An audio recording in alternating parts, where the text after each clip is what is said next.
مش إنزال، هذه إذلال.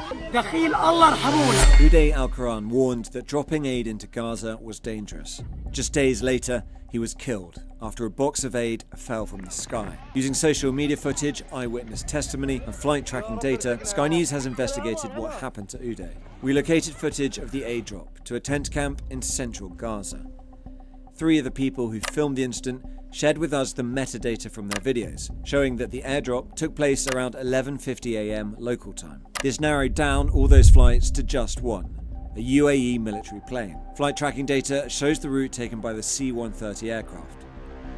It dropped the aid into this open area in central Gaza. The footage from the ground shows that several of the boxes quickly became tangled and began to fall in pairs. One eyewitness told us that Uday ran to the first box and then was hit by the one that immediately followed it.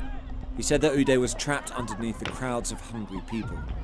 Only after they dispersed was he rushed to hospital. He was a husband and a father to 2 children. These airdrops are falling in extremely populated areas. They're dangerous. They have fallen on tents. People have been injured. Of course, people run desperately towards them and chaos breaks out. We asked the UAE to comment. They have not responded. This was not an isolated incident though. The day before, the same plane dropped aid at the same location. This footage shows the view from inside the plane. Just before the video cuts, we can see a parachute failing. A video from the ground captured the aid box plummeting to earth. Of the aid drops examined by Sky News, half of them involved parachute failures. After increasing concern about famine and starvation in Gaza and pressure from international governments to allow more aid in, Israel authorized the use of aid drops. Countries like Egypt, Germany, France, and the UAE began airdropping aid.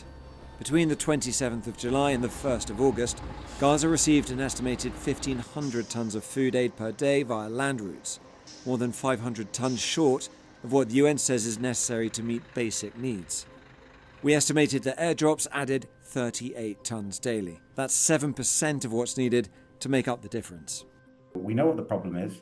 The problem is the access regime and the border regime. So we should be dealing with that rather than introducing something else which is costly, dangerous, undignified, and somehow legitimizes and entrenches the access regime by suggesting that we've got a way around it through airdrops, which look very eye-catching and visually very compelling for governments and for populations that aren't addressing the problem.